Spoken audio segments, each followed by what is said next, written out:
We're live. We are live. We are back. Rihanna's baby is so freaking cute. My uterus almost wanted another child, but then I remembered daycare. Diapers. Right. Puke. Okay. Puke. All the things. Shit. All the things. Shoot.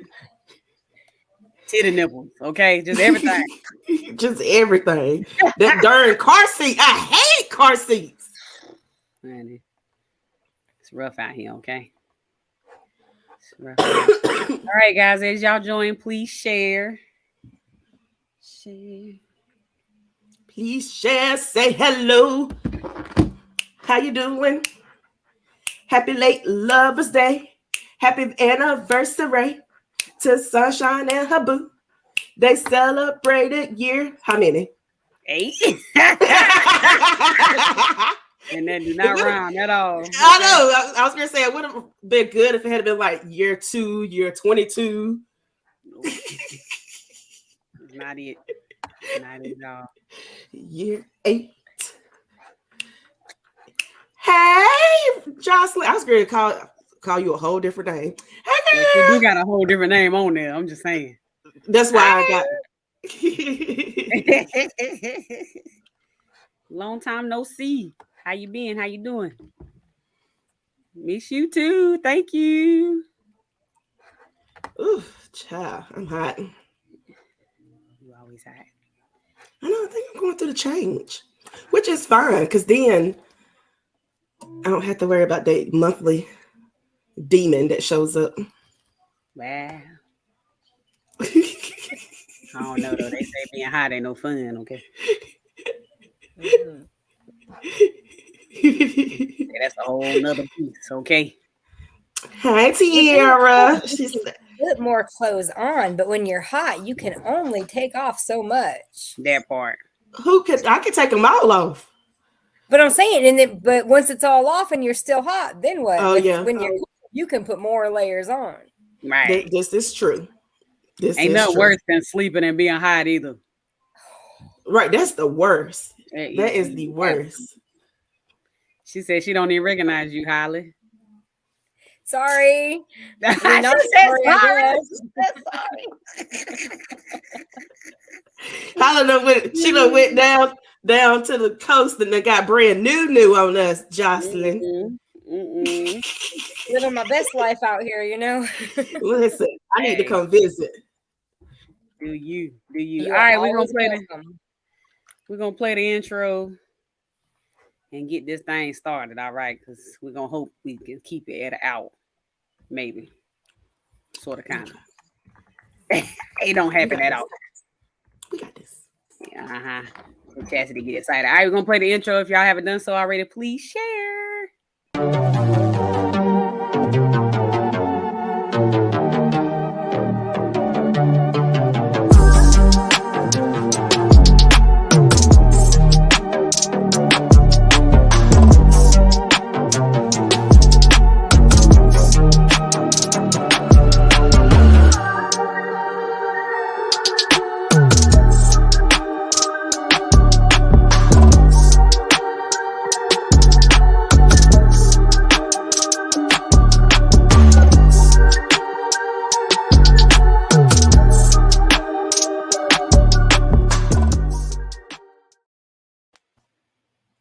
Do it like it's your B-Day. Hey, do it like it's your B-Day.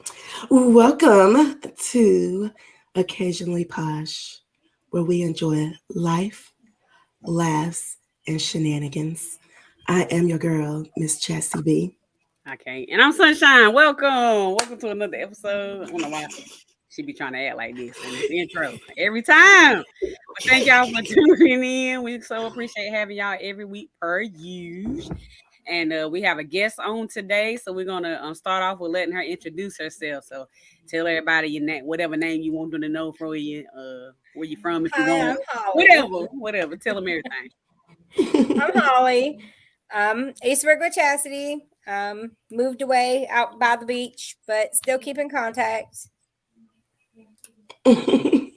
All right. She was like short and sweet. Short and sweet.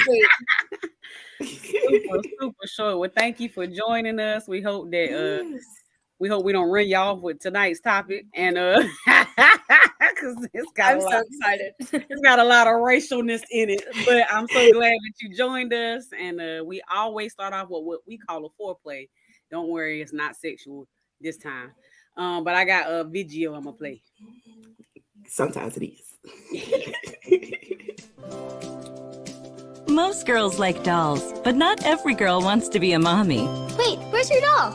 She won't be joining us. Introducing My Little Stepchildren. I bought my kid a doll, and I asked her, Lisa, are you her mommy? And she said, Mommy, where's the drama in that? I'm her wicked stepmommy. Every little stepchild comes with a tiny cardboard birth certificate kids can lock inside an ornate chest of drawers. Then they can pretend to avoid questions about the doll's birth mother. Why all the questions, Marjorie? You're just being silly again. Some kids' gut instinct is to go dark. Why not embrace it? My Little Stepchildren are perfect for kids with a flair for the dramatic. They'll love staging a scene where the little stepchildren get sent away to boarding school. This is for the best. The first time I bought Lisa a doll, she said she felt no real connection to it, like there was a sheet of glass between her and the doll. With My Little Stepchildren, she no longer feels forced to change that. Ah, yes. So beautiful. But for how long? Wait, so who's the doll's father? I guess a handsome widower named Richard. So our daughter is married to this guy? Not for the right reasons. What are you doing, sweetie? Throwing her birth mother's letters into the fire? Both girls and boys can menacingly reveal their big, gorgeous engagement ring to their stepchildren. I won. I got your daddy wrapped around my finger. My Little Stepchildren. Hey, some kids live for the drama. She never wanted kids. She just wanted Richard. But Richard comes with kids. Yeah, well, that's not her fault.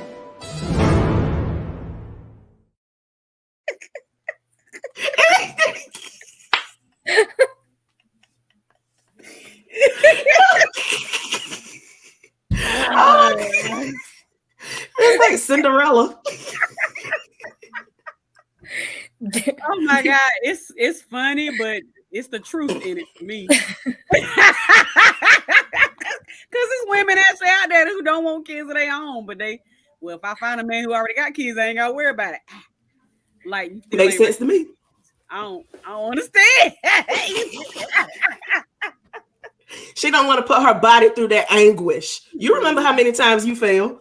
See, but they haven't figured out yet. You go for the older ones with the kids that are older, so then you don't have to deal with it. Makes sense. You got attitude and teenagerness, okay? I mean older. Oh, you mean no? Like the kids grown out of the house. Like they come for the holidays and that's it. Well, the only way that gets lucky if they had the child at like 12, but otherwise it all really worked out. You just saw, I know y'all just see when that was he 21? He's young, but he proposed to this lady and she's like 70 something years old and she's a billionaire. Yes. Ain't nothing behind that at all. Nothing at all. Love right there. Okay, that's fine. Those pictures were the most disturbing thing I have seen in a long time. There's pictures. Oh, there's pictures. Lots of pictures. And like they're kissing and stuff. It's just so. And in one of the pictures, he's like got his hands on her belly like she's pregnant. Yes. I'm done. Oh gosh. I'm gonna see if I can find the pictures, John, and send them to you. I'm gonna need you to find that. That is hilarious. Sierra said, "Don't act though. We have company tonight." Listen, our company act worse than me. That's why I asked her to be on the show. Oh man, well that was the foreplay. I thought it was hilarious. I knew it was kind of long, but I didn't know Chastity had a foreplay. That's fine. We can But yeah, I thought that was good. So I had to do it. Y'all had to do it. And like I said, I know some some women out there that feel like that. But anywho, you joined tonight. You did that because number one, we have a guest, I'm sure. And number two, because we are discussing You People tonight. You People, an amazing movie with Lauren London and what's his name? Jonah Hill, child. Jonah Hill, thank you. Ooh, I was struggling. It's the main stars of it, but it also has Nia Long. It also has Eddie Murphy. I mean, it's got hey, Mike Epps. I can't think. But it's a great movie and it's Netflix, and we wanted to come on and discuss it. We told y'all we would do a movie discussion once a month, and here we go. Don't be forgetting my girl Julia Dreyfus too, because that's Seinfeld, child. I was like, who? I never knew her name. But yeah. I just knew her as Elaine. Yeah, right. Sometimes people will always be that one character. Right. But the movie started out with a podcast. So it was Easy and Mo's podcast, and they was talking about, the culture and things of that nature. How did y'all initially feel about their that interaction between him and his black gay awesome friend? Black gay awesome friend. I had to put awesome on it. I had black and gay there. I'm sorry. But the awesome. How y'all felt about their friendship? I loved their friendship. Mm-hmm. Same. I like their interaction. I like the fact that they could talk shit to each other, and and they was in a space where they could talk it and receive it and not have to worry about anybody coming in and be like, that ain't right. You ain't supposed to say that. Like, it's just friends shooting the shit. And they had that mutual respect. Right. They definitely could be themselves with each other. And it's a lot of people in this world who ain't themselves with hardly anybody, to be completely honest. Right. I like the transparency of their friendship and the fact that they can have those hard conversations that most of us won't have with friends that are, of opposite race or opposite sex or opposite whatever. And I really love the initial interaction. So after that, the next scene was when they was in is it called a synagogue? I should have Yeah.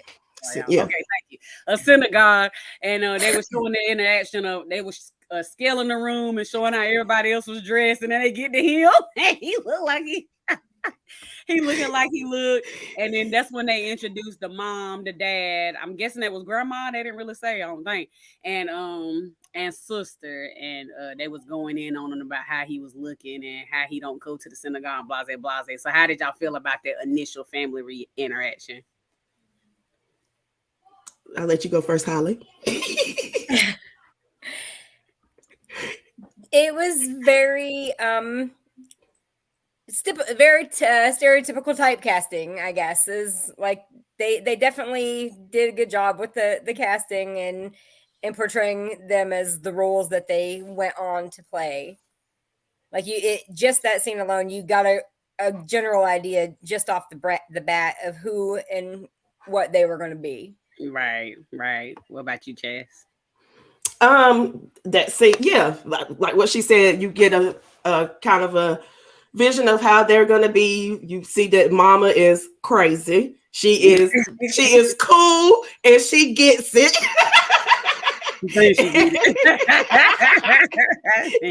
and Ezra, that's his name on the show. Yeah, Ezra is like the kind of the black sheep of the family. But then you also find out that the daughter is also the black sheep because she's gay. Like they got so much going on with that family, but they are so in and with the cool times. Right. Well, a lot of people got nervous about, playing this role because it was the role of the personification of how a white guy is part of the culture. So was y'all initially nervous when y'all knew it was him and he was going to be this person who was kind of in both cultures or whatever? Was y'all nervous about it? I'm going to be honest. I completely laughed through this entire movie. Mm-hmm. That I missed like a whole bunch of stuff that people were saying. Like I saw it, but I wasn't like going that deep into it. I was more or less like, am I supposed to be laughing this hard at these racist ass jokes? Right. But I didn't see anything wrong with Jonah Hill playing that part. It happens. This is something that happens all the time. There's a lot of non-blacks that have podcasts or shows or blogs or something that talks about the culture. So it's not shocking. Excuse me, y'all. I'm getting over this cold and I'm still coughing like crazy. But sorry. Yeah. I'm sorry, y'all. Yeah. So, I really liked him playing the character as well, and I like how the movie shaped his character, because a lot of times when they cast these movies and they have somebody of a different race who kind of relates more to another race, I feel like a lot of times they go overboard with it. Like they try to make somebody a black man too white or a white man too black. And I'm like, everybody don't act like they're like, right. Somebody want to be a part of the culture. They're not automatically going around with their pants sagging or saying ghetto words or, using certain vernacular, because he didn't even use the vernacular of, other than some of the words he used, he wasn't trying to like use a whole bunch of slang. Like he was still himself. He just happened to love Black culture. You know what I'm saying? Right. And I like the way he represented someone actually being, I'm trying to find a better word, but just being they self and being normal, but being part of something else, if that makes sense. Right. Because a lot of the movies don't do that. It goes one end of the spectrum to the other. Like this is just what it is. And I hate that. Not saying that some people don't act like that. I'm just saying that's not always the case. Right. Yeah. Exactly. So I really like that part of it. So, and they showed Ezra after the synagogue scene, and Dennis asking to look at his penis, which made no sense, but we're not gonna go there. We need to go there. We need to go there because that scene is very telling about society as a whole. Wow. And that's for the Jewish community, the Muslim community, the Black community, the white community. Like he has charges against him. Like we already know that this man is doing what he's doing. Why is he around people? Why is he still out there openly asking to see somebody's penis? Like, right. But we got to let the judicial system take care of that, and then maybe we'll make a judgment on whether or not it's okay. He's guilty or not, even though he just sexually harassed your son like 2 seconds ago. Right. And I feel like that's why a lot of that, we literally just talked about that not that long ago, how people kind of just roll over something as serious as that. Like, he just being, they already taking on. He like we need to do better. Like, I ain't saying she should have jumped on him or went off, or they should have been out there fighting. But just to be like, it's all right, like it was just Tuesday. And like I don't. That's the part I don't do. Yeah. And that happens a lot. It was weird. It was very weird, especially when they said he was a dentist and the woman talking about her teeth. I just assumed he was a pediatrician. Wow, that's 2 opposite ends of the body. I'm confused. I thought that Ezra had like an STD or something. I thought that's what we was gonna find out. Like he just got over the crabs or something. We just wanted to see his penis. He did. But yeah, so they leave that scene and Ezra end up going on a date that Mama was talking about at the synagogue, and she was terrible. She was, other than it was being of the same race, which is what they were trying to come at, like, what race is just date their race or date their type or date somebody else who's Jew. Like, that's what the background or the undertones of the story was, but it had nothing to do with who she was or what she looked like or none of that. She laughed at him. Oh, you know podcast? What culture? You don't know no culture. You a white Jew. So they really depicted her as a typical Jewish female, like, because I don't want to say media as much as like Hollywood in movies and everything, they make Jewish women out to look like they're money hungry women, and like a podcaster is looked down on like your podcast isn't gonna make me money, because like Jewish women are known to marry wealthy. Right. So it was definitely that casting again. Right. Perfect caster. Perfect casting. So do you think in 2023 that's still the case, that's what Jewish women are known for and that's how they actually act? Or did they ever act like that? It's just a small percentage, but that's what we know. Like, what do you feel about it? I really think that it's just like with any other culture and those small tight-knit communities, it's still, pushed upon and what is expected of them. But in broad generalization, no, I don't think so anymore. I myself am not Jewish, but my stepmother used to be. And she's from New York, and that's like a lot of the people up there are. So, but I don't think so. I don't think but I think it's still that Hollywood stereotype of just like everything else with that movie. They were trying to make that be a little more stand out. Yeah. Right. Yeah, I agree.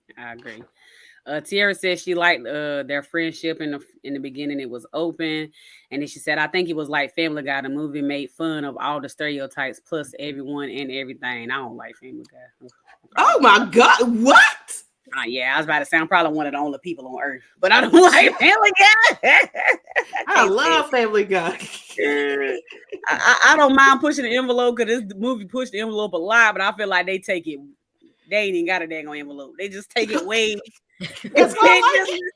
It's way left all the time. Like I can't. I love it. Me and Biscuit was looking at Family Guy the other night. I was like, I am probably like viewed as one of the worst parents in the world. And we in there like cracking up, dying laughing. It's like 1 o'clock in the morning on a school night. Oh man, so a part of that scene and then on to some scenes behind that, it was showing how Ezra he had a great job. So he obviously went to college and got a degree and had this great, amazing job that made not amazing for him, but what most people would view as amazing, which probably made him money and kept him stable and all of that. But he hated it. So coming from how the Jewish woman act, sorry, I don't remember what her name was in the movie. And coming from how people view you as, trying to follow your dreams, how do you think people can support people more when they want to pursue something like podcasting full time and want to quit their job? How do you find that if you in a relationship, how do I support this man, but also be like, hey, but these bills still got to be paid?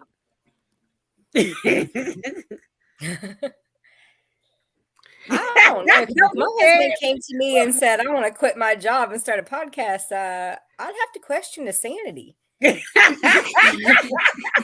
we have bills to pay. Wow. Eggs is $10. I would do it. No, I would support him, obviously, but like I feel like it would create a little bit of tension. I'm not gonna lie. Right. Until the success coming, and you like, baby, I knew you could do it this whole time. Like, don't you want to do podcasting part time? Right.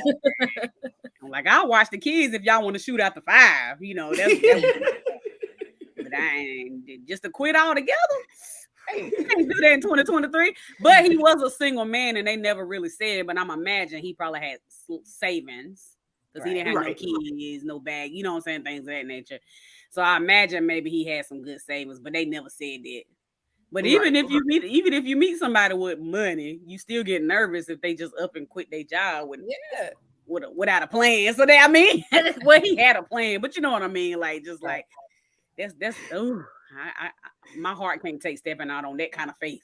I did it by myself. It was just me and the kids, and I did it. I quit, and all I had was savings.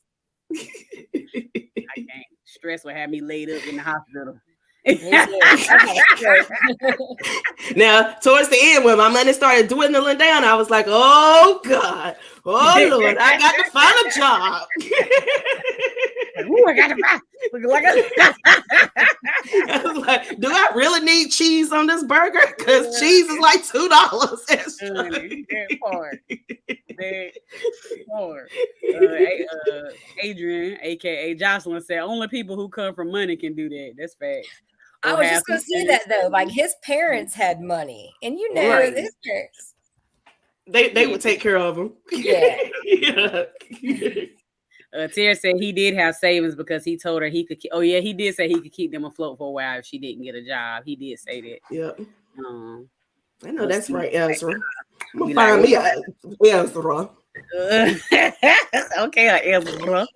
Ezra.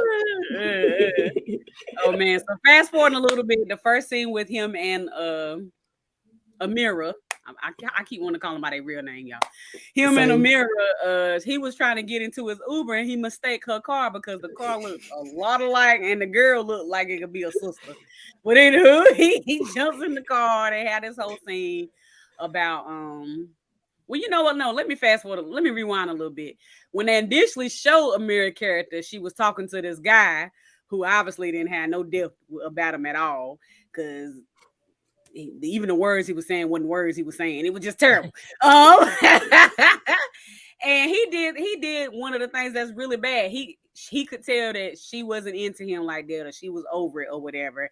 And he over there talking to Daddy behind her back so he could get some good words to say to her to get her back. How that ever happened to y'all? Did anybody ever you've been talking to talk to your family around behind your back? No. Yeah, not me neither. I have. This guy I used to talk to, he had reached out to me like years after we had stopped talking, and I like kind of brushed him off and ignored him. And he was working with my daddy, and he would tell my daddy all the time, "Tell Chester I asked about her. Tell her what's up," and all this kind of stuff. And my daddy told me, "Hey," I was like, "Tell him, fuck him." I don't care what he says. Why is he talking to you, and why are you relaying the messages back to me? Tell him to leave you alone and leave me alone. Oh man, do y'all think it's for women out there who really would be like, "Oh my god, he must really like me because he went to my daddy." Mm-hmm. Girls with daddy issues. Wow. I just don't understand why he thought that was gonna work, and why she wasn't gonna be able to put that. She was gonna be so slow she couldn't put two and two together. Especially whenever he quoted her daddy's favorite quote. And he talking about they in a book club. Go sit down. You can't even read a text. You worried about no book. I cannot. But anywho, let me see if there's any comment. She said, where my man like that? Where my man like? Oh, you talking about Ezra? I got you. And I know that's right.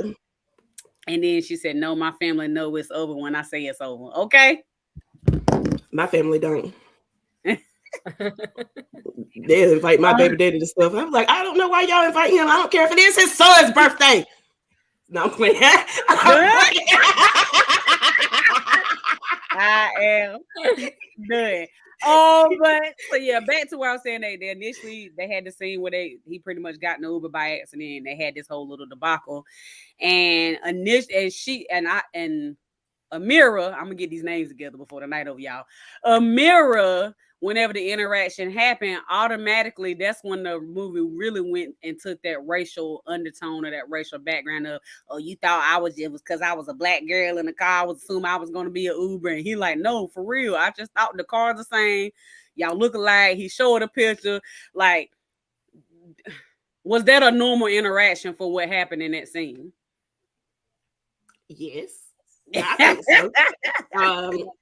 I'm pretty sure you have been called somebody else's name a bunch of times, but just because you was the two or one of the three black people that worked at the company. And like, we don't look anything alike, but for some reason, people assume that all black people look alike. Well, does an interaction like that from your point of view, Holly, ever happen as far as the other side? Is there some, and you may not be comfortable with answering this, you can let me know, but is there something that black people do when they interact with white people that automatically makes the race become the topic of the conversation, if that makes sense? I don't think so. No, I mean, I think it really is more white people than black people that do it. And a lot of times I really think it's because white people just don't know how to act.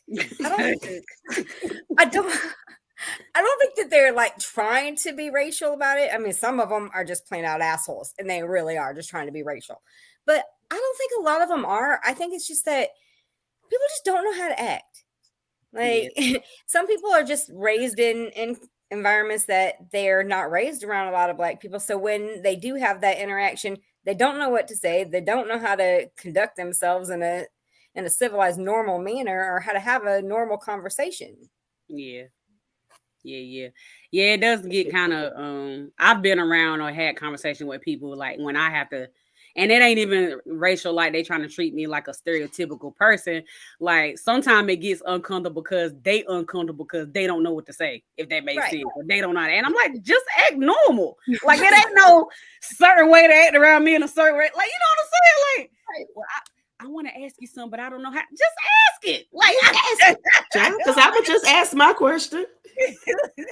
Well, you let me know. I mean, I'm just, I don't mean nothing about calm down. It's fine. Like it's so for me, that's what make it, uncomfortable is because sometimes you can be around another race and it ain't just whites. That's any other race, really. And it's like how you act like yourself. Unless you are racist, then we should just end it right here. Point blank. But no need to come over here.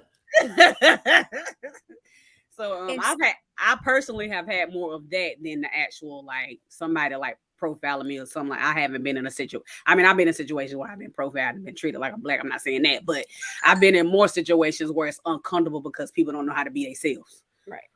If that makes sense. Yeah. But and you was about to say something, Holly? Oh no, I'm sorry. Oh. Yes, I don't know. I really hope for a world one day where we all can just be, and color don't be the first thing. But will that ever happen? I just don't know. Now we in 2023, we still here. And I feel like we take steps forward and then take steps back.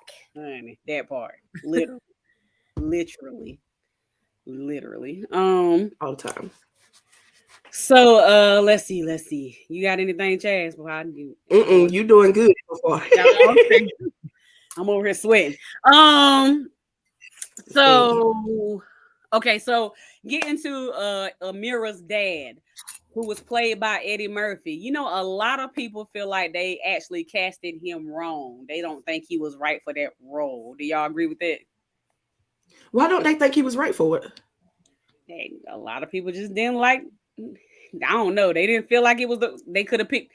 Some people threw out like maybe Ice Cube would have been a better of the dad, or somebody would have been a good dad. I think he would have been. I don't know. They just felt like a lot of people just don't feel like he fit the role. I don't know.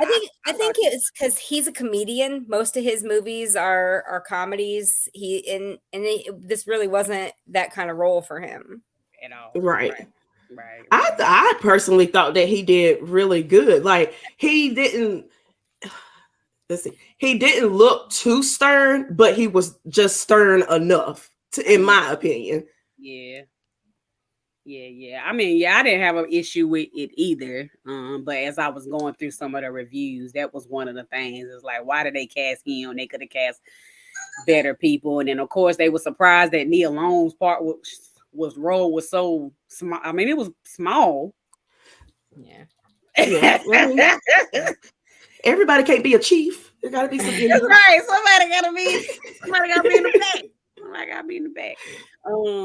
But of course, the dad, they automatically knew because he was Muslim or whatever, that he just assumed that both of his kids were going to marry a strong Muslim Black partner.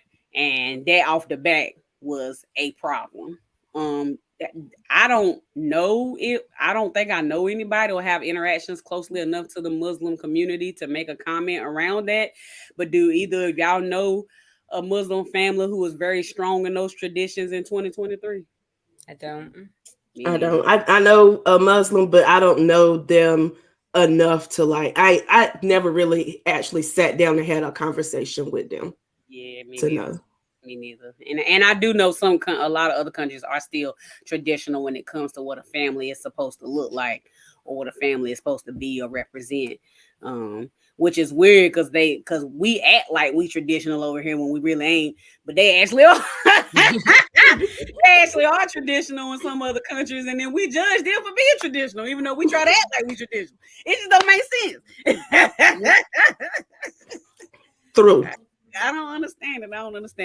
And then what did surprise me is when she found out that he was dating a black girl, she was like, "What? I can't believe you actually doing that." And one of the comments she said, which was kind of wrong but kind of funny at the same time, she was like, "I bet she smelled like cocoa butter and expectations." See? This is why I love that movie. For those types of lines. What make it so bad? I actually smelled the expectations. Like I was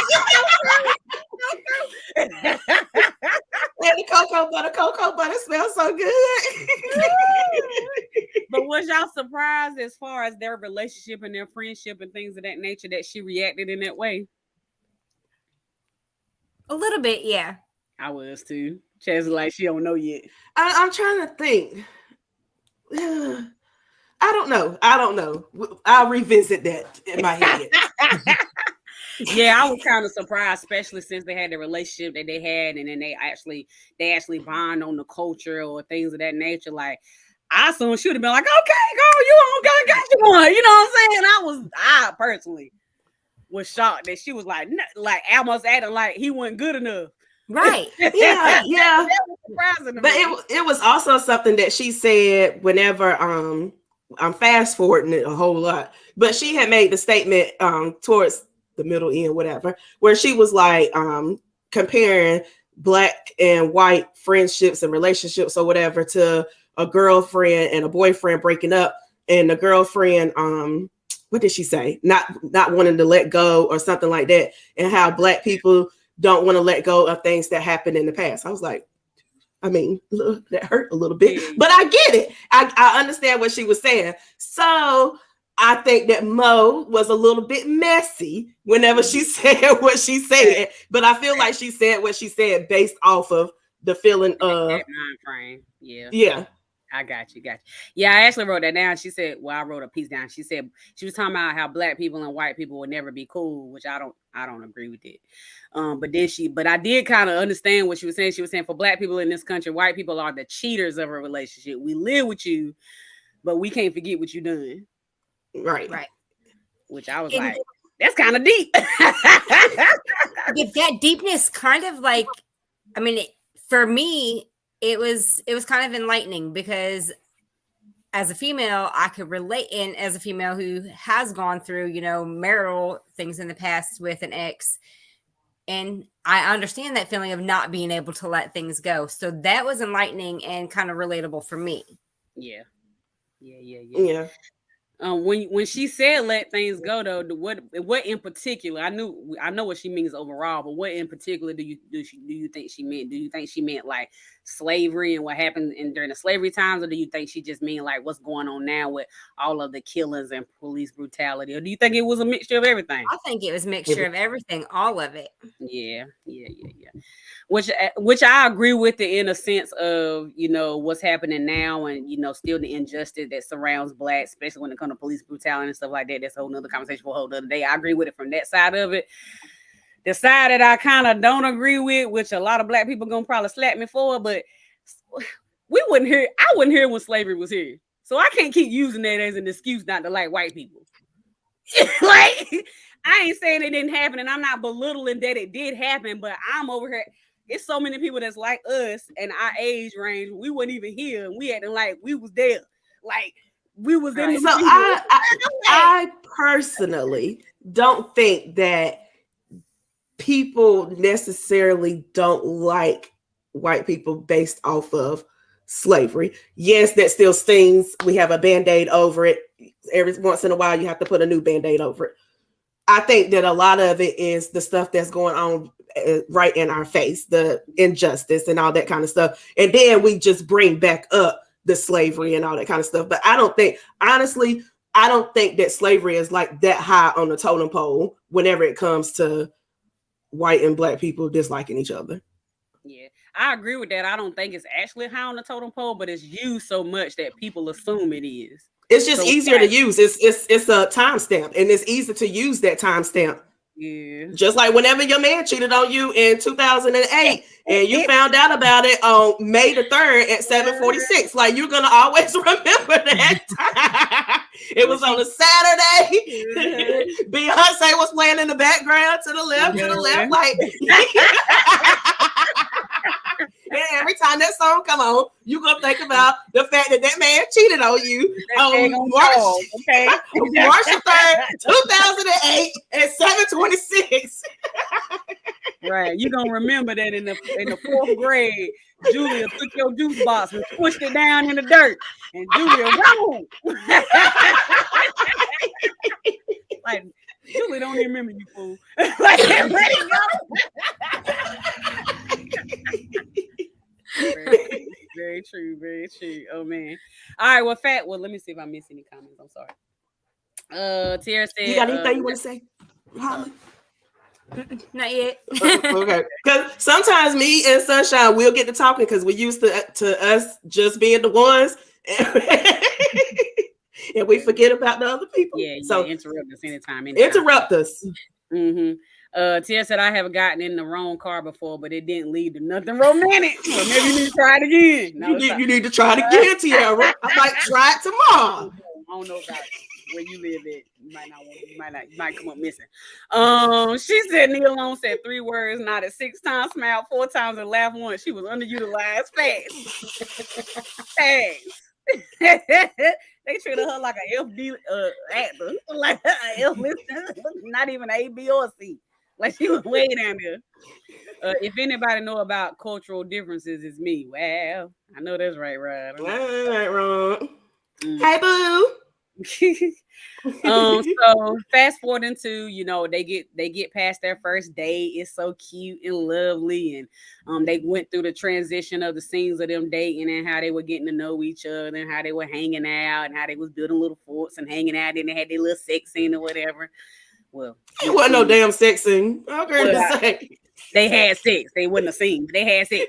And then she was like, I just let you know I don't have sex with everybody, so now we go together. Like it was, I thought the whole thing was so cute, but a lot of people are like, they didn't have no chemistry, it wasn't romantic, they shouldn't have put them together, etc., etc. How y'all feel about it? What you think, Holli? I thought they were good together. I thought they were cute. I thought so too. Go ahead, Chase. I thought that they were cute together too. I like the fact that the people that played those roles were not the typical type of relationships that they try to put together on screen. I love that about it because Jonah Hill is not necessarily a person that you would think that would play that role for to be Lauren Hill's person. I mean Lauren London. Lauren London's person. So I absolutely love that. However, I do feel like they dropped the ball on the romanticism, if that's a word, of their relationship. To me, it didn't feel, I thought it was cute, but it wasn't like, oh, it was just like, that's cute. I like them together. I like the vibe that they had. And for me personally, I feel like when we automatically think about people newly dating, or we thinking about, especially when we see people dating in these movies, because movies people be acting like it's real life, that we see all the usual roses and rose petals and dates and dressing up and all that. Everybody don't date like that. This is true. So for me, it's just like that was their way of dating. You know what I'm saying? Like for some people, it is about all of that romantic-ish stuff, and some people it's really about companionship. And I feel like they built off companionship versus the lovey-dovey stuff that we usually see in movies. And I actually like that because that's actually more realistic for some couples. Every couple ain't the rose petals, flower throwing, chocolate eating. You know what I'm saying? Everybody ain't that. You want to know what I like the most about them though? Was the fact that they would be like in the bathroom with each other. And she was like, it was like that one scene where she was headed to the bathroom. She was like, don't come with me. And he was like, I'm not going to the bathroom with you or something like that. And she was like, you usually do. And I remember this guy that I used to date, like he would call me into the bathroom while he's in there shitting. And I would sit like on the sink and we would have like some of the best conversations like that. And I thought about that and I was like, I kind of do miss that kind of stuff. Like just having a stupid random conversation while you shit. Right. Definitely. Oh, no, I've been married 12 years. I don't miss it. I mean, he can have his time. Well, me and my husband is opposites on that. And when I'm pooping in the bathroom, I don't care who come in there. I leave the door unlocked. You know, I mean, sometimes I tell Jackson get out, but it don't bother me. But for my husband, he like lock the door, turn on the fan, have something playing. Like that is totally off limits. Like never. That's his time. That's his time. He would never. So I mean, it's one of those things that's to each his own. You know. And it's okay, but you probably wouldn't see a scene in a movie with somebody sitting there on the counter having, you know what I'm saying? But the stuff happens. Right, it happens. About that too. I can't believe they did that. Like, but that actually happens. Like it happens. And I think that's whenever I fell in love with that dude. I was like, I just be sitting here smelling your shit, and we just be talking about.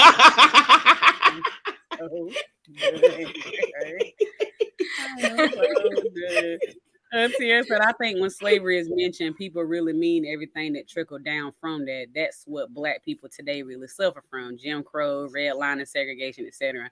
And most arguments between race disagree on those points, thinking that these can be overcome with only hard work. That's really what the argument at the family dinner was about. That's facts. Well, that's facts. I do agree with that. I do want to talk about the family dinner conversation, but I can't wait to get to the family dinner. We can't wait a bit. Black Fizz said, "What's good, Occasional Pies?" Hello. Hey, Black Fizz. Thanks for joining. She said, "Gross." LOL. Jocelyn, it was the fun. Sierra said, "I like them as a couple. It seemed real and based on friendship, comfort and joy." I totally agree. I really liked it. All right, so 6 months later, after all this lovely scene and they together, it's time to meet the parents. Woo! And what a time it was. So Ezra, at first they met Ezra parents, and it was super cringe. Oh my God, it was so bad. Oh, it was so funny. Mama was on 10. Anything you could bring up about, and Daddy wasn't no better. Talking about you like Pimp My Ride. That was cool. You cool. What was his infatuation with Exhibit? Like, what do you mean? The only Black man he knew. And then mix it up. He even made a comment because she said she was a costume designer. He was like, "He ever did any of your shows?" I'm like, "These costume designers." Like, I'm so damn. But the whole thing was so cringy that Ezra had to pretty much yank Mama up, tuck her in the kitchen, say, "I'm gonna need you to hush your mouth. Like, you're doing too much." And she started to try to bring up Black police brutality and how we never talk about this stuff ever. We never. Who never? Oh my God! It was just scary. Like, it was funny, but do y'all feel like that happens when somebody brings an opposite race home? Not opposite race, another race home. Sorry. Oh, absolutely. Like I said, just that point, white people don't know how to act. But I think that it happens on both sides. I don't think that Black people don't feel like that what they're doing is wrong a lot of the times, but it happens on both sides. It happens. I mean, what's the most thing that you tell? Like, we haven't done it with the white folk, or when we put seasoning in our food. Like, they don't like. Black people ain't the only people who buy that seasoning at the store. I promise. It definitely happens. Oh my God. My son reminds me a lot of Ezra. And one of his friends asked him what seasonings was in our cabinet because he wanted to know what white people cook with. Wow. Oh my gosh. Hilarious. He said, "Don't even tell him just salt and pepper either." Listen, if it was me, I probably would have went in the kitchen. Did you tell them that I got some paprika? Did you mention this garlic salt? Did you tell them I got some Saison? Yes, you took a video. You make sure you show them this. I got some oregano. Do they got oregano? Italian seasoning. It's so funny. Oh man, it's so funny. But yeah, I agree with Chaz. We definitely do it too. You can't sit there and say that's just a white people thing or Spanish people or black. Like literally, that happens literally across the board. Like just super cringy. And then whenever he told her, what? No. Tell me it. And then when he told her that he was gonna ask her to marry her, she was like, "Oh my God, we're gonna be part of the in crowd now, and I'm gonna have black grandbabies."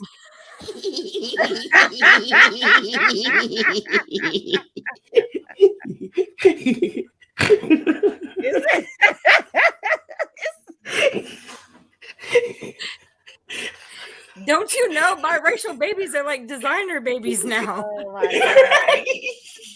They're like the Gucci and Prada of kids. Like this ain't no Target, baby. Standards too, you know. They gotta have the light colored eyes. Like they have. You gotta have all these things if you're gonna have a biracial baby. Oh my God. Yeah.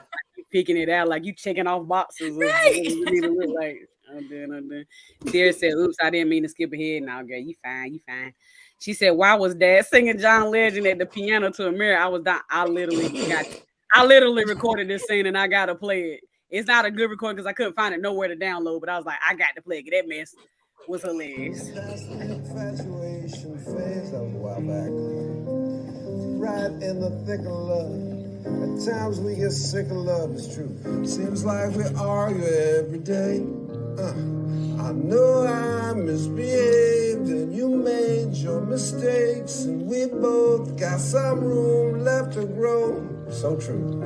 Though love sometimes hurts, well, I still put you first. But I think we should take it slow and just ordinary people. That's the truth. We don't know which way to go. Well, this time we'll take it slow.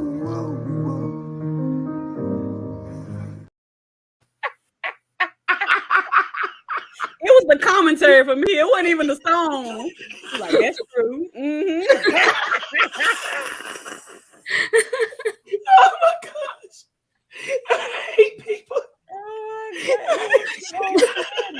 It was the commentary, and it was the fact that they had to move that chair to right there where he was sitting for a mirror to sit in. You know that chair one right there. Right. She's just like, okay. At least it was an exhibit, I guess.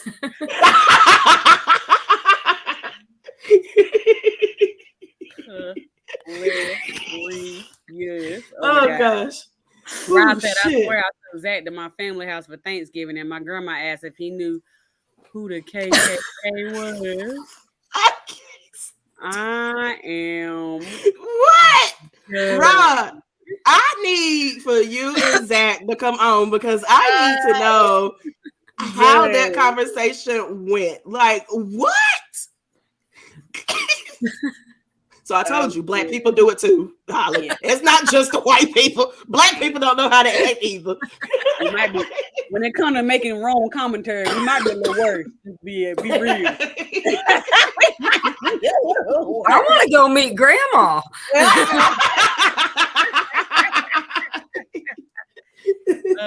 Johnson said, "I'm so weak." Holly, no, I get talking about the seasoning. Larry's don't count. Yes, it does. Oh my God. Yes, it does. I was like, why would you ask that? Then that man older than me, and he's from Davidson County. He know who they are. I'm good. In Davidson County, he definitely know who they are.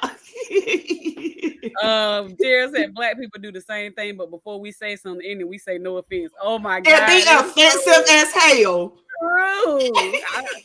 No offense, or I don't mean no harm, or all of that. I'm like, but Every time it was offensive and it was harmful.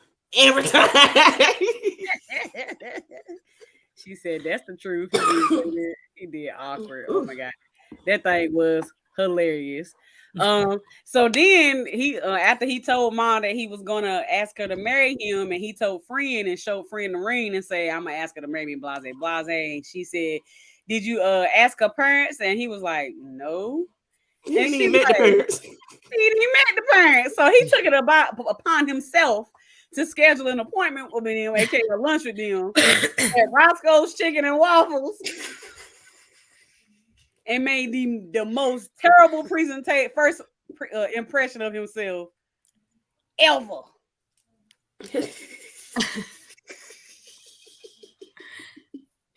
Why Roscoe's?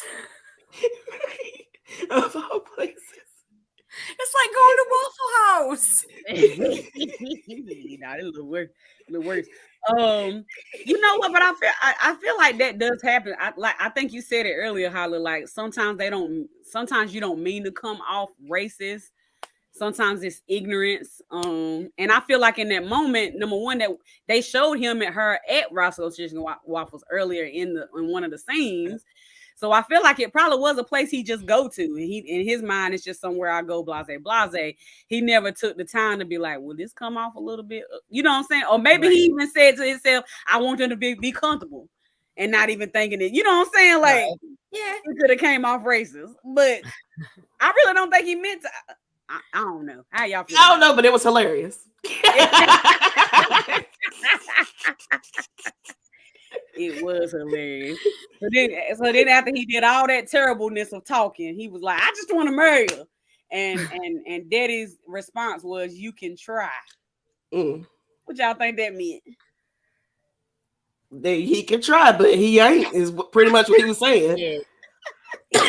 Like Daddy was letting him know that he had the final say, or so he thought. Right. Oh my God. Do y'all really think that families feel like they should ask Daddy before they ask for marriage still in 2023? Do that still happen? My husband asked my dad, but like I said, we've been married 12 years, but he did ask my dad. My husband did not. Mine didn't either. I'm done. So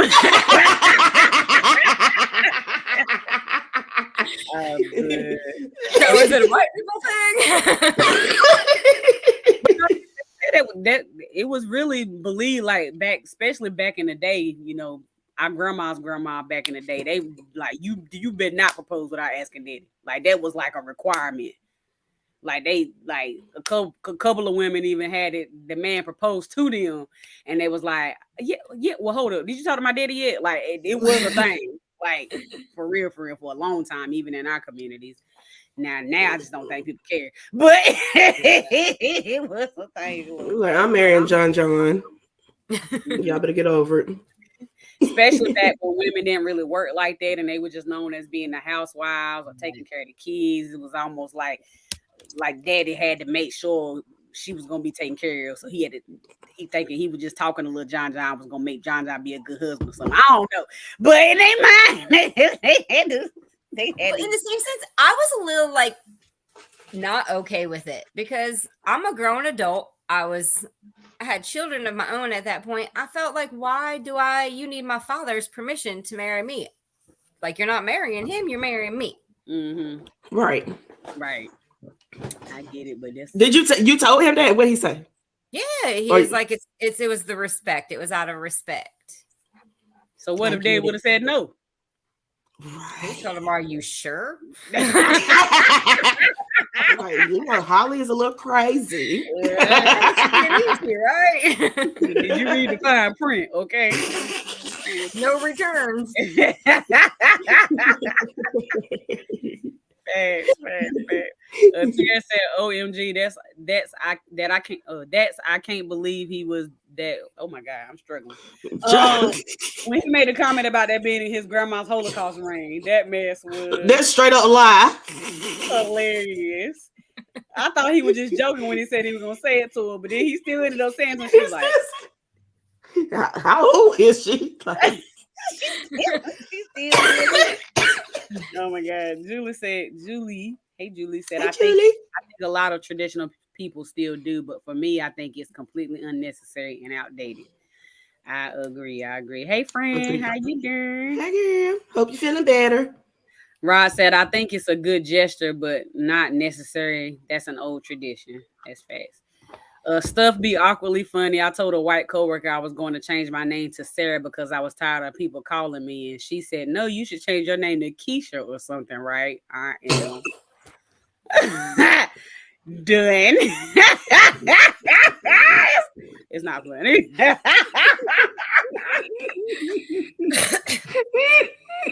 probably didn't even see anything wrong with it.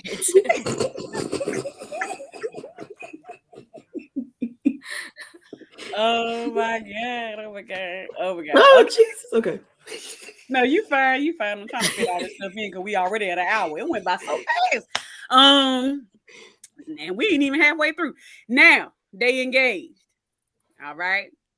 All the parents meet each other.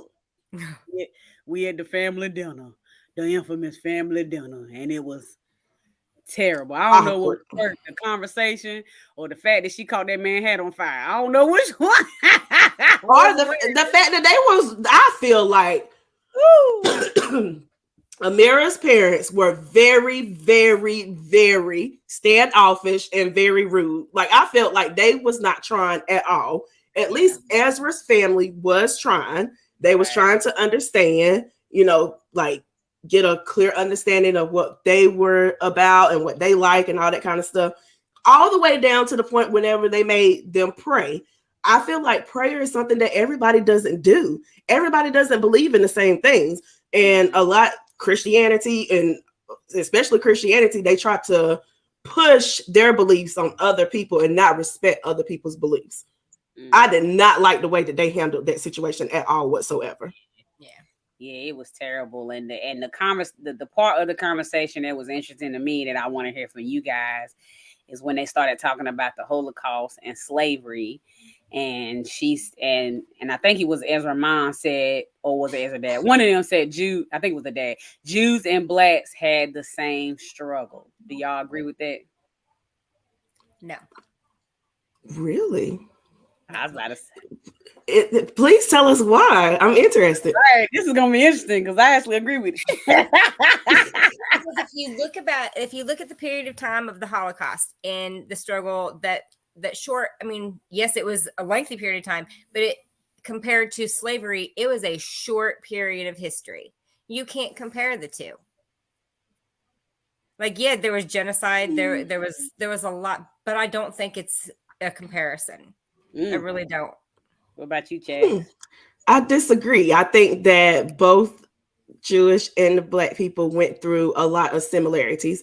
I do feel like the Jewish community came out better than the black community. So I think, to me, I feel like that's the only difference. I'm not really concerned about the time period of how it happened. I do understand that slavery happened way longer, still is happening to this day to the Hispanic community. Whenever y'all be buying local, that be slavery. Just FYI. But I'm being serious. It really is. But what was I saying? I feel like they both went through the same thing. The Jewish community just came out so much better. But I wish that both of them could understand that we went through the same thing at the hands of white people that didn't like us because of whatever reason that they thought of in their head for us to be wrong and be less than what they are. Out of fear or out of whatever they thought that it was, we went through the same thing. And instead of us fighting against each other, we really should be holding hands and trying to fight this thing together. Right. Definitely. That's fact. Yeah, I definitely. Yeah, I don't know either here. Yeah, I definitely. I'll explain it to you. Another episode. I agree. I actually agree with it as well. I feel like it all. I think when you try, I think a lot of people try to tit for tat things in life. Like, was black people went through this, what Jews went through this, what black people went. I don't really. All it comes down to, it was hatred of someone for no reason. Right. And then in this day, like in modern day 2023, while it's not, you don't hear about it as much, and there's not as much hatred towards like the Jewish community that there is towards black people.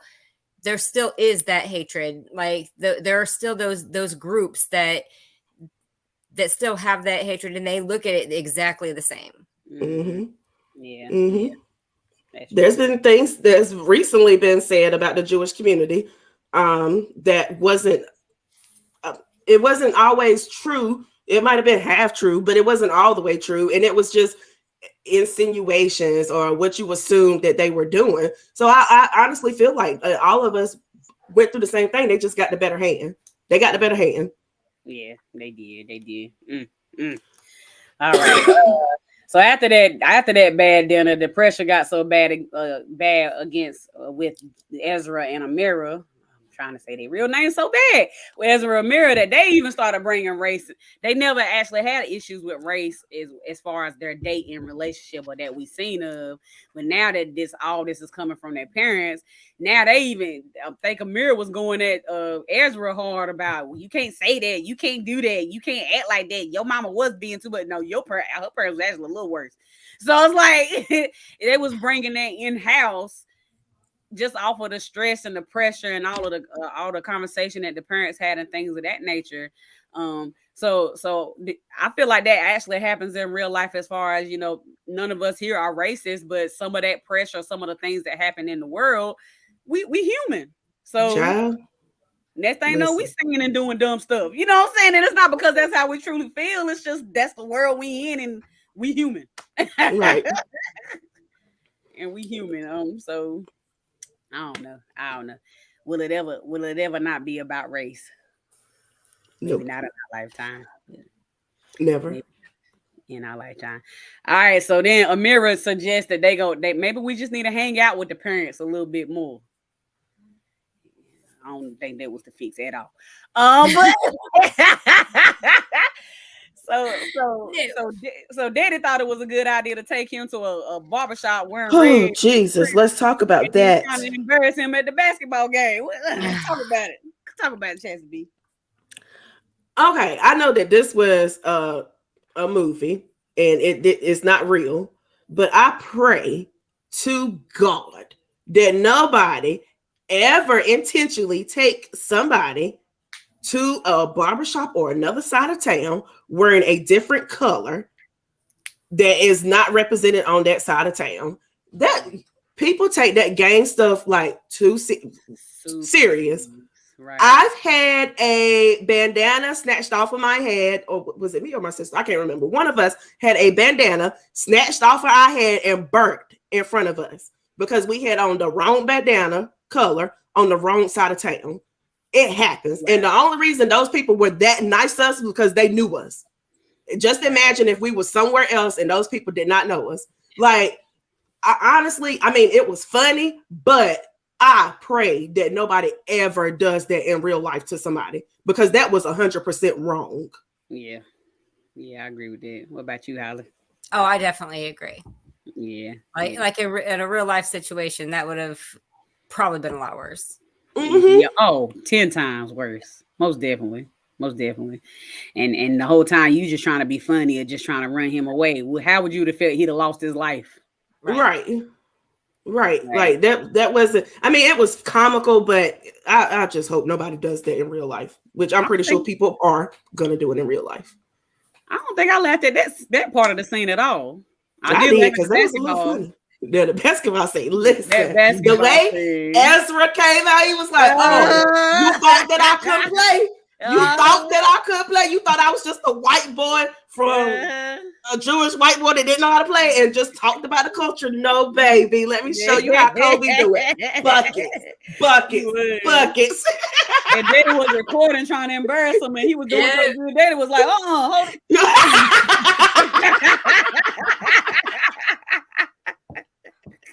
when he went over, he was like, put me in a group chat with them. And like all of them was like embracing him. He was mad as hell. He was so mad. But what part of that did you thought was going to get him away from your daughter is my thing. Like, what part of that did you think he was going to be like, yeah, I can't do this? Like, I don't. Right, like you're gonna show her the video that he can't ball, and she'd be like, nope, can't be with him. Can't do it. Can't do it. White man can't jump. It was gonna be like that movie. Whole time, white man can't jump. He was out there doing it, okay? He was out there doing it. And then here come Mama taking a mirror to the spy. And here she go again. The girl, they at the spy, they at the desk. Another girl walk in. And she walked past them, going to the bath or going to the back. Did you see that? Did you see that? I cannot believe we have to deal with this in 2023. First of all, we ain't dealing with nothing. Let's be clear. Ain't dealing with nothing. But I just wanted to ask y'all, like, do other races feel like if you got something coming at you racist that you just not gonna see it? What do you mean? Say that again. So if the woman was being racist or the situation was racist and it was because she was black, wouldn't she have felt it or wouldn't she have seen it herself? Why do Mama think she was gonna see something that I ain't never been in a racist situation and was like, oh no, that you know what I'm saying? Like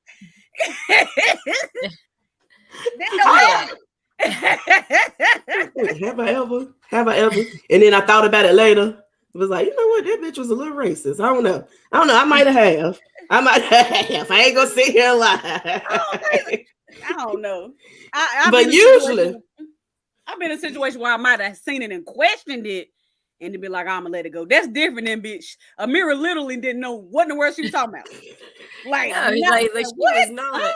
What? Like. And then she was like, as a future mother-in-law of a black woman. Like, and you don't sit down somewhere. It's so funny. It was kind of funny, but it was like, but that poor woman at the desk, I felt so bad for her. She was like, what? Huh? Did the girl come out with uniform? That poor girl at the desk, I still don't think she ever had a clue. She still don't know what happened.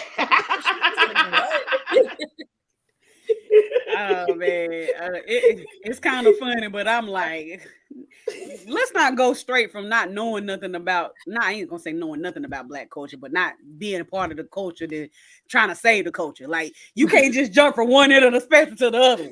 Okay. You don't really work like that. Okay, you don't get out of high school and become an architect. Like, you can't just go. You didn't. I did.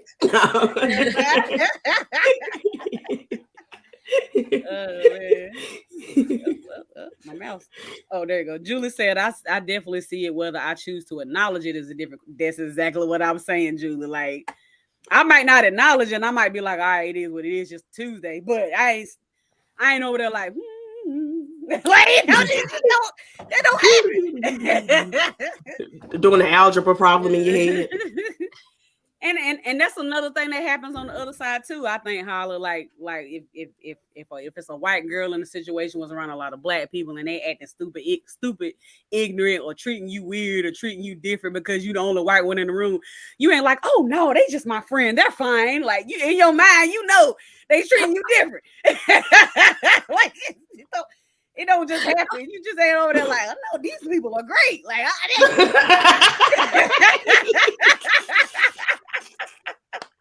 oh, buddy, oh pal. They really did it. When they asked me if I had my seasons, they just really wanted to know.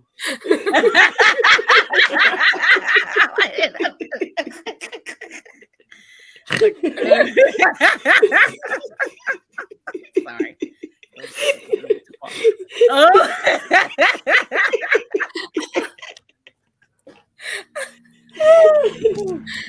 Oh, goodness. Okay. But everybody just try just cool down a little bit. Let's just pump the brakes, I guess is all I'm saying. Like it's not that serious. Kevin said, hey, y'all. Hey, Kevin. Hey. Now I can cut up. Oh Lord. Holiday, you gotta go. I don't want to keep you too long. No, you guys are good. You good? Okay, all right. I told you we don't never make it to an hour. And I've been trying to speed it along. We still at an hour and 14 minutes. What's next? One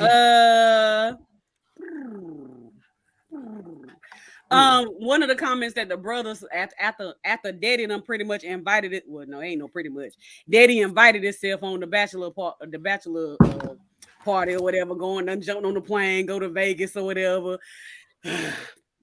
One of the comments that the brother made was, "You can tell a lot about a man by his crew." Do you agree with that? You don't think so?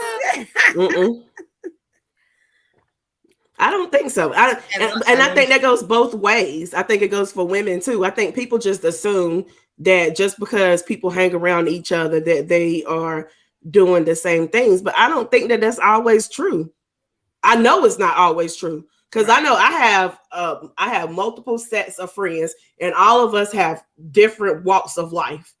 And one person is doing something, and another person is doing something, but we're friends for a specific reason because we're friends and we don't judge each other. We don't care about what you're doing and all that kind of stuff. You could just because you out here doing all this doesn't mean that she's out here doing all this. Just because you like to stay in the house doesn't mean that she likes to stay in the house. You know, so I honestly don't believe that. What about you, Holly? I think to an extent, I agree with Chastity. To an extent, like, yes, different walks of life, but certain things there has to be, to even be friends and to have that social interaction and that social gathering, there has to be common interest and common things. So to a point, yes, but then no at the same time. Right. Yeah. And I agree. It does. It usually is a common interest, and usually it's something that's not too good a lot of the time. I know. I agree with you, Holly. I think it's half and half. I think who you do hang around, and it depends on what you consider your crew too. You definitely have those different type of friends, but you have some friends that you just friends with, and you have some friends that's like family. Right. So I think when it comes to those family type friends, like you might not all be the same or not do the same actions like Chastity said, but y'all are alike in some way or manner. So if a lot of times if you see a good group of friends that's got great personalities and really bring stuff to the table and shine a ray of light, it's all of them doing that. That's that family friends. They all gonna have that commonality. You know what I'm saying? I don't know that word. I might have just made that word up. But they all gonna have that commonality. It's a word now. and people ain't gonna like what I'm about to say, but if you hang around with a cheater 24/7, you ain't just sitting in the living room. Now I ain't saying you ain't gonna have a friend that cheat. I'm not saying that. But you with old boy 6 days a week and he cheating 5 of them. You ain't sitting outside twiddling your thumbs. Like, but that don't mean that he cheating. He could be single. He just living his life. Man, he just living his life. That don't mean he a cheater. That don't mean that he ain't shit.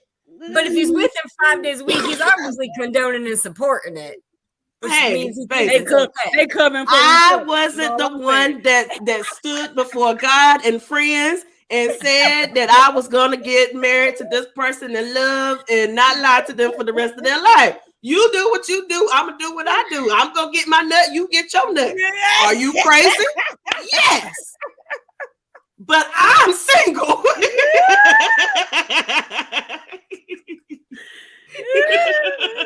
All right, touche.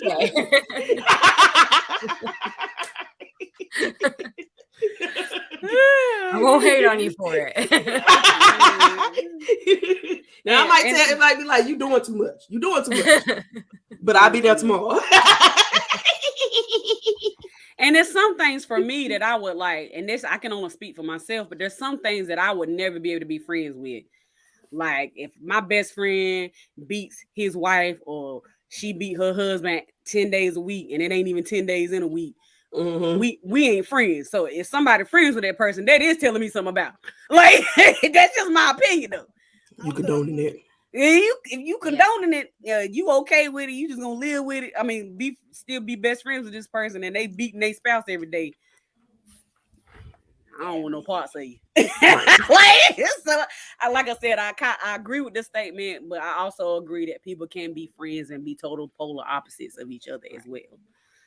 So definitely. Let's see. Okay, I think you hang around different people for different reasons, and some people are friends from another time in your life. You can't tell anybody about me looking at my friends. Wow. But I agree with Holli too. And then Rod said, "Child, off topic. I was about to say, Sunshine, you got a grand piano in your house." Never mind. Nah, that's a background, Rod. I had money like this. I had to quit my job and work at this podcast full time. Right. Okay. And also, I would be sitting on that piano through the whole podcast. Just laying down like this. Welcome to Occasionally Posh. Tia said commonality is a word. Oh yeah, that is what okay. Good job. Wait, so I don't know where you're going to next, but I just want to laugh about this part. Whenever they was actually in Vegas and they had went out and they was looking for the cocaine and his friends. Oh my God, his friends was terrible. Answer was like, I don't do cocaine. I mean, I don't do cocaine. And his friends was like, get your cocaine, dude. The one you always get, the one you got last time, whenever you shitted on yourself and all that kind of stuff. And then the cocaine dude comes in. He's like, Ezra, thank you for the edible arrangement for my birthday. It sounds like a damn brick at him. They were like this big.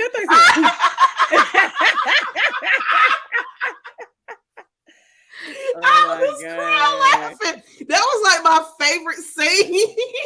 One of my favorite scenes. The other one was the wedding. I was struggling, but I was mad at his friends.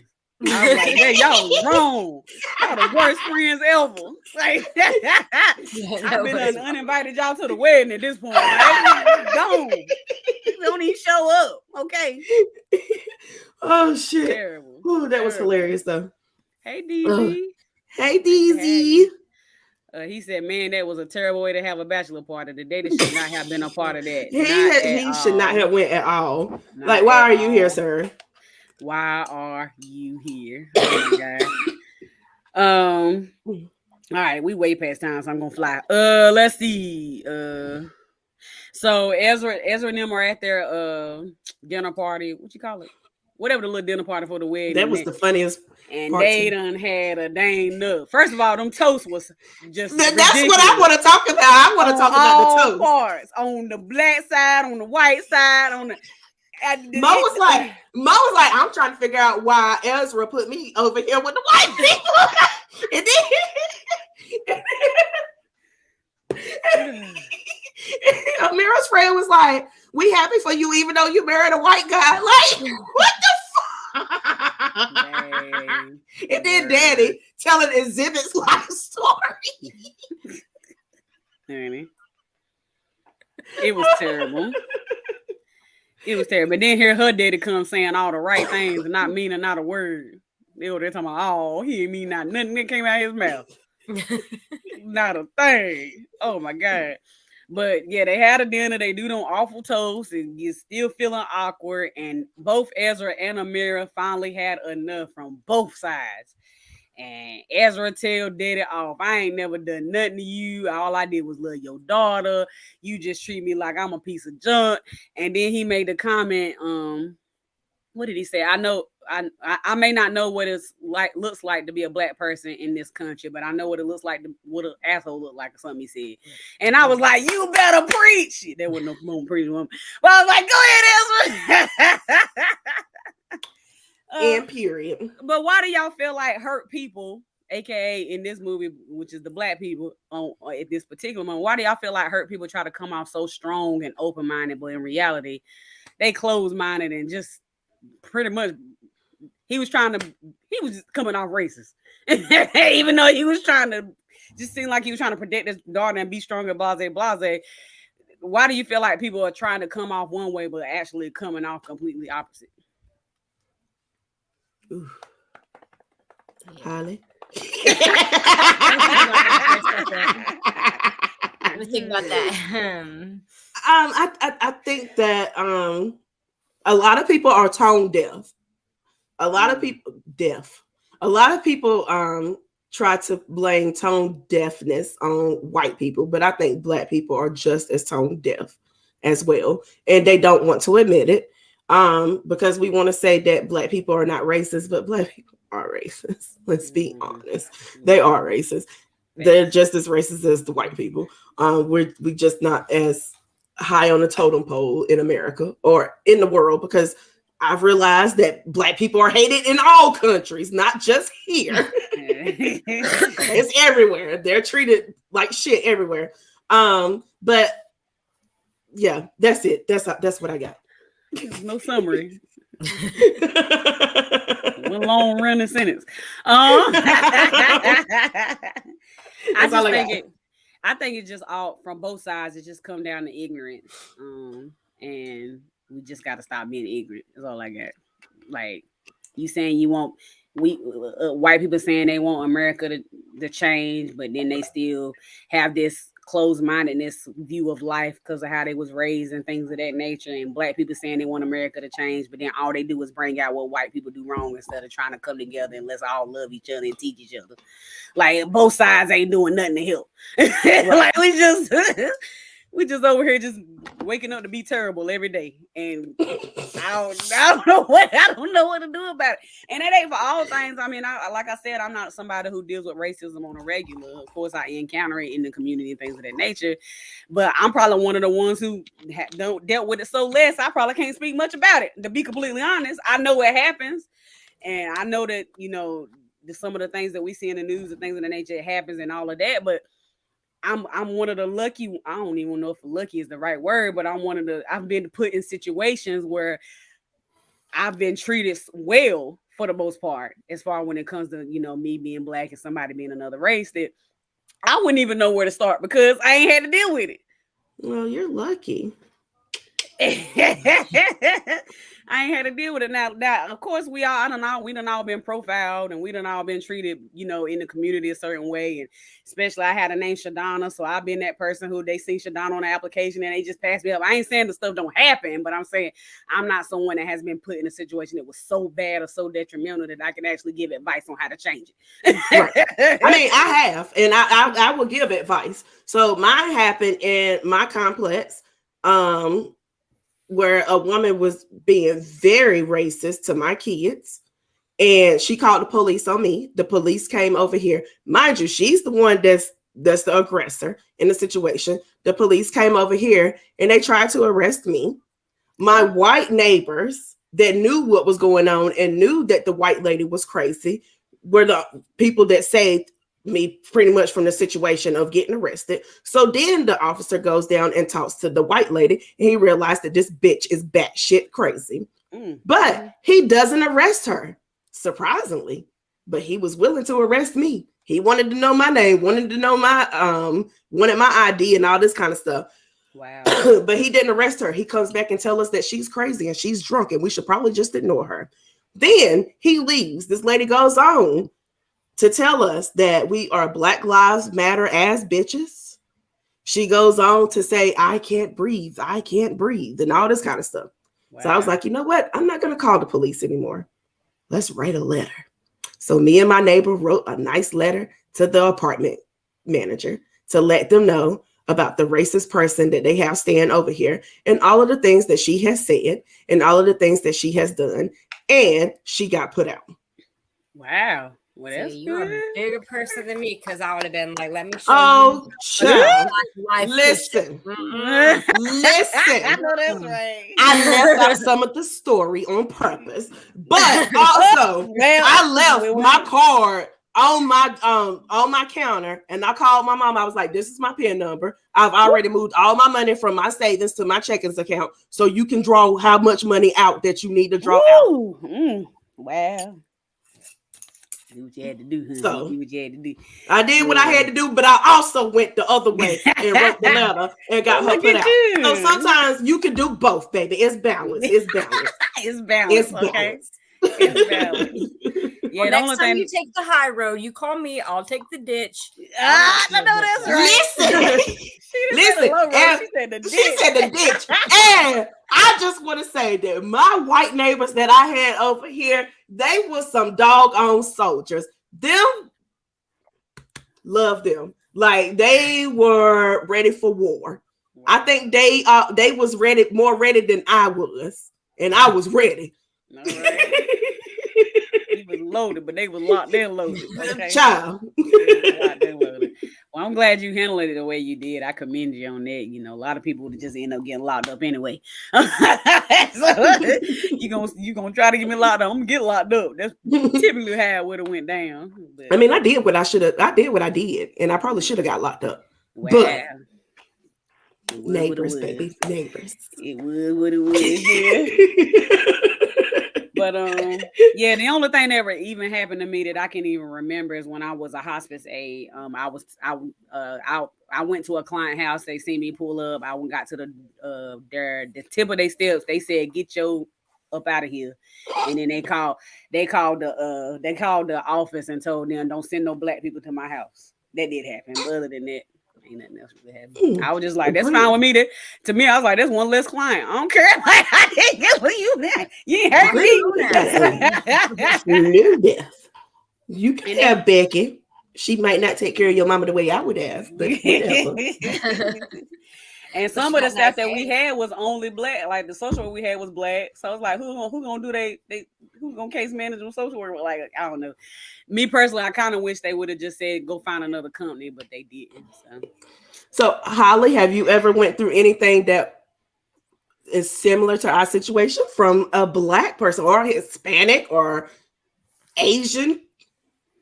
Well, actually, when I was working at Mind Care, I had a Hispanic lady that refused to let me give her shots because I'm left-handed, and in Hispanic culture, the elders in some Hispanic cultures think that people that are left-handed are witches. So she refused to let me give her shots because I'm left-handed, and she thought that I was a witch. Wow. Wow, not a witch. But I think the thing that I get the most is the assumption in looking at me. I look 100% white, and I'm not. My father was Middle Eastern and Indian, so I'm only half white. But to look at me, people are the white girl over there, or ask that white girl, and so I just get that a lot. But I mean, I don't even correct people because I'm just not going to explain it. See, and listen, my ignorance, I didn't even know that she was Middle Eastern and Indian and white. I never knew. But I never asked because you don't look like what we view as the typical mixed race type of person, you know, which is a stereotype. Right. And actually growing up, people assume when I was younger, people assumed a lot that I was mixed race, which I didn't see it. I'm like, I'm just the average black looking woman in my opinion. But and it don't happen now. I mean, I guess I'm just old and I don't pick me anymore. But but when I was younger, a lot of people assumed because I had a good perm and I was light skinned that one of my parents was white. And that sounds funny, but it's you'd be surprised. I've had to have something in you got to like that ain't regular black hair. I'm like, it's literally just a perm. Like when I first went natural, people used to be like, what you mix with? Black and black, baby. My daddy is black and my mama is light skin. What do you want? Black and black. Black and black. And I think I just got good hair. Ignorant white people thing, or maybe just not like, I don't know if you've gotten it from like Hispanics or Asian cultures, but like white people, a lot of white people just assume that if you have long, like if a black woman has longer hair, that it's not her hair. Oh, girl, that's from the black community too. Is it? And we think we know her. We be like, look at that root. Like we don't know. Look. my aunts that I have been around all my life. Now, I have always had a whole lot of hair. Whenever I came out of my mama's coochie, I had hair all the way down to here. You could even see my eyebrows. I have always had a whole lot of hair. I had enough hair for a ponytail whenever I came out. First day, 1 minute born, I could put a ponytail in my hair. So my hair has always been like pretty much long down my back. I usually cut it short because I don't like the long hair. I don't like to take care of it. So whenever I do let it grow out and I go to family events, my family's like, oh, that's a wig. And I'm like, you don't know me my whole life. And you're still doing this? Still. Like, this is mine. The audacity, like they'll actually grab your hair? Yes. Oh my God. One thing you don't do is touch a black person radio and they hear. They ought to know better. And right, Rod. Me and Rod are from the same family. Now, me and Rod is from the same family. And he just said that our family didn't think that his mama's hair was her hair. And her hair is beautiful. Long and beautiful. And she goes through probably the same stuff that I done went through. I'm pretty sure somebody done went up and pulled her hair as well. I would never. I would never. Oh my God.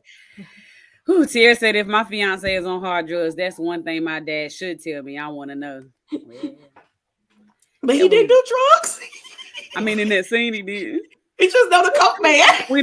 We don't really know what happened. Her daddy shouldn't have even really been there to Been know. there. That's part. That's all it is. Daddy should have been there in the first place. Then, Julie said they know they're wrong, but try to hide it. That's facts. Ross, I honestly think it has to do with a lot of perception.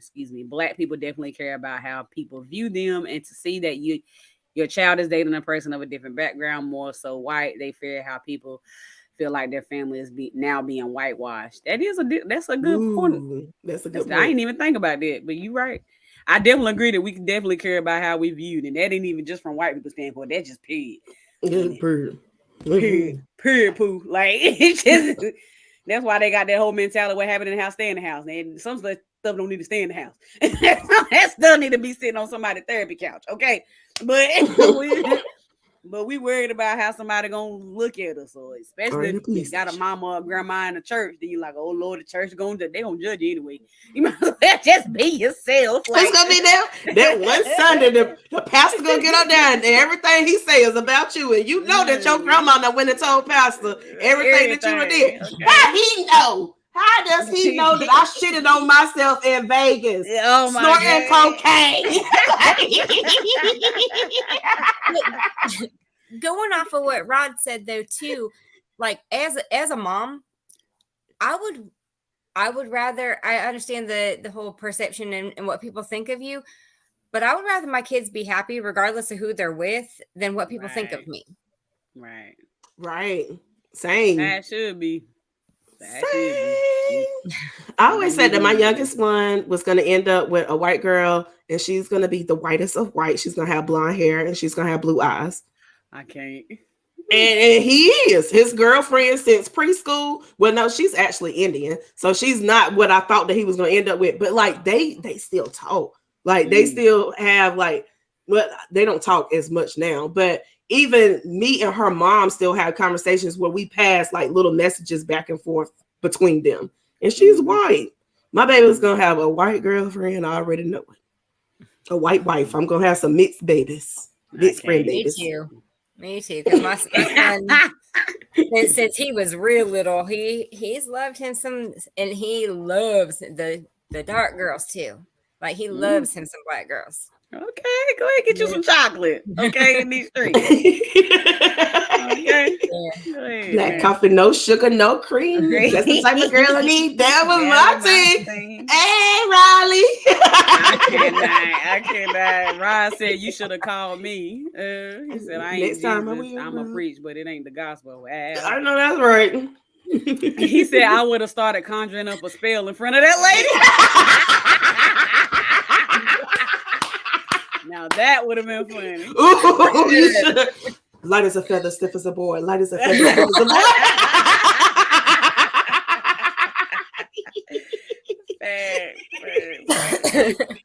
Julie said, even when you are white, they assume you think the same as they do. That's facts too. That's true. It happened on That's this true. side too. It happened on our side too, because I had that happen. I was like, "Excuse me, ma'am. No, I don't agree with what you're saying. You need to calm down." I don't either, honey. Chastity, you know, I already read that one. Sorry, Julie. I say the same thing about my son. He always loved mixed race girls. All right, love who you love. Okay, love who you love. All right, let people be people. Now you business. Pop out with a white man next month. All right, you gonna find you an Ezra. Ezra. You gotta put that ra. Okay. Ezra. He gonna be Hispanic. I was about to say you Latino now. Wrong side. Well, we way past time. I'm not gonna go through nothing else. It was only a few more things anyway, but you could do like a summary of they broke up. Yeah, they broke up and they ended up, and then the parents ended up seeing that they was unhappy and got them back together. And they had their dream wedding. The last thing that people had been talking about though was that kiss. Because somebody had did an interview that they said that it was CGI. It was. I actually went back and looked real close, and I think it is. I think it is CGI. I looked at it today too. I rewinded it back because I heard the same thing. The nose wasn't right. So, Holly, I don't know if you've heard this, but from what I've heard from the podcast world is that the kiss between Ezra and Amira is fake. It was CGI. That they never like kissed in the real scene. And somebody said that they was actually there and saw the scene and did not see that happen at all, which is possible. However, it is possible that they recorded on the day because, you know, a girl done been in a movie and know how things work. But, but supposedly it's CGI, and I ain't gonna lie, it did look CGI to me. Yeah, you can't tell if you just like looking at it normally, you can't tell. But I literally fast forwarded it to it and got real close up on it, and they did really good job at CGI it or whatever the word is. But if you pay it to me, it was the nose. If you pay attention to the nose, it kind of it looked fake. It kind of did, and then. I was like, is my internet not internet? So then I was wondering, like, this is Lauren London's first role, as far as I know. The first movie that's came out since Nipsey passed away. So I was like, did she not feel comfortable with kissing in the scene, doing anything intimate, which is possible. Or was she like, I'm not kissing Jonah Hill at all whatsoever? Or did Jonah Hill say, I'm not kissing Lauren at all whatsoever? You never know, you know. So, and they say those scenes are fake a lot of the times. Like it's not CGI fake. Like they just pretty much got the technology to do it, but it got to be some kind of CGI. But I was looking up like other movies that could be, and I don't remember what the name of them is right now.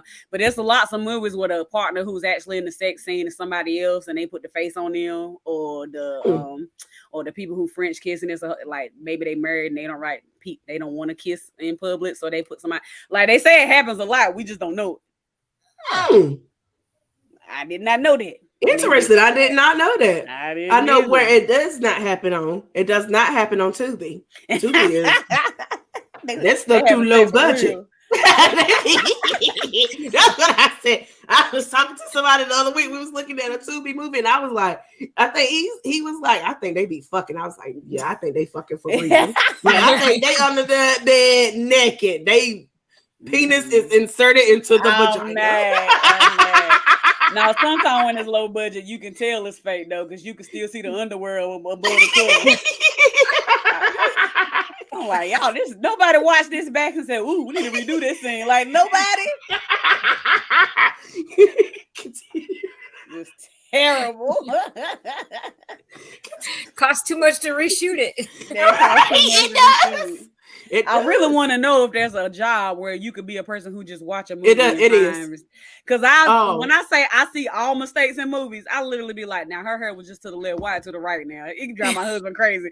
But I literally notice everything in movies. So even like whenever they are filming a movie, they have a I don't know if it's continuality or continuity, something. It's something continue, something. So like whenever you're like say for instance, me and you are at a table and we're having a conversation and we're drinking water and I take the water up and I look like I'm drinking, I'm actually not supposed to drink that water. Like it's actually not supposed to go in my mouth. In case we have to record this scene again, everything has to be the exact same way. Like you have to make sure if your hair is pulled back on your left side, it better be pulled back on your left side the next time. Excuse me. If they have to record. And sometimes it's like they may have went back and looked at a scene that you did on Tuesday and be like, hey, we have to reshoot the scene on Thursday. And you come in there and you might have changed your hair up. Oh no, baby, we got to figure this out. Like you're going to have to get your hair exactly back to the way that it was on Tuesday. You're going to make sure that you have on the same jewelry, the same earring, like the same clothes. Your makeup needs to look pretty much similar. Like it's people out there that does that. Yeah. Well, I need that job because I be noticing everything. Okay. You would be good. You should do it. I be noticing everything. So I'm sure some stupid degree that you don't need. They have to be able to get it done. Oh man, Rod said, "Get you one one with credit, with good credit." I guess he's saying, "No, I'm playing." LOL. Mm-hmm. Terry said, "Why they CGI pick?" I guess it's like what Chastity said. Maybe she just wasn't ready. Which Tubi movie was that? I can't. Tubi be raunchy. Tubi be raunchy. Hey, I'm like, hey, get it. One of my favorite Tubi movies is Plug Love. Have you ever watched Plug Child, Love? yes. I love that movie. Oh my god, anywho, that's off topic. I love that Plug Love at Mark. I used to be in the office looking at ghetto movies. I love that movie. It's so ghetto too, but I love that movie. I swear I do. Did you notice that Martin had a red spot on his eye and some of the eye? Definitely. I was like, what the world happened to his eye? A lot of people didn't notice it though. Yeah. Like I said, I noticed everything. And it don't just happen in low budget movies. It be happening in them high dollar ones too. It just happens so quick, people don't be seeing it. People don't notice it. I be noticing it. I'm like, a good move from the left hand to the right hand. Yeah. It started out with a Uzi, end up with a pistol. Like Ray J whenever look, wait, this is something that I can't. Holli might not know about this. So whenever who was it? Ray J, whenever he had that scene where he was talking to, I forgot who he was talking to, but his beanie went from here to here to here to here to here to here. Y'all don't remember? You don't remember that? I don't know what movie you talking about. Sorry, no, it was on Love and Hip Hop. Oh, maybe. No, I'm gonna find it. I am going to find it, and I am going to post it on the page tomorrow so that y'all can see it. So reality that beanie ain't so reality is what you're saying. That beanie was here, here, here, here, down on his foot. Not down on his foot. Oh, not down on his foot. Ooh, Love and the Bullet Girl. Tretch. Oh Lord. Tretch hit or miss. Okay. Tretch hit or miss. Yeah. Okay. Thank you, Holli, for coming. We hope we didn't make you too uncomfortable, Lord Jesus. Nah. We tried to be careful. Well, I try to be careful. Chastity was. But you know, I don't want nobody. I don't want to ever want, even though I don't mean no harm. I don't ever want to offend anyone. So that's why I try to be. You know what I'm saying? I feel like did I say anything that was offensive? If I did, I'm sorry. I don't remember. I don't think so. No, that's me. Nah. I wasn't offended.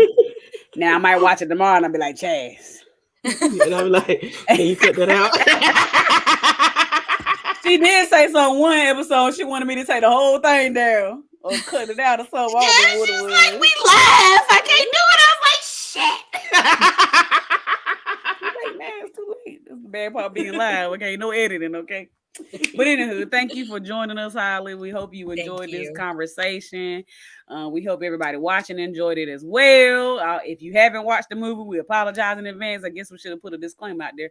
Well, I mean, everybody should. Well, I was about to say everybody should know what you people is by now, but they might not. They might be living on a rock. But if you haven't watched the movie, please go on Netflix and watch it. I thought it was a really good movie. I would rate it an 8 out of 10 myself. Maybe an 8.5. She said it's pushing it. I thought it was good. I thought it was good. And go watch it. Support the people. And I like that Lauren London a little thicker now too. She done got a little thicker to her. Okay. I like She's one of my girl crushes. Okay, girl crush. But anywho. All right, next week we have on Mr. Kevin Chestnut, aka Kevin Kev. We're gonna talk about dating trauma. So make sure y'all gonna talk about the time that he got hurt in 2nd grade by a little girl named Christina. And now to this day, he still ain't dating right because he is still upset about 2nd grade Christina. That's what we're gonna be talking about.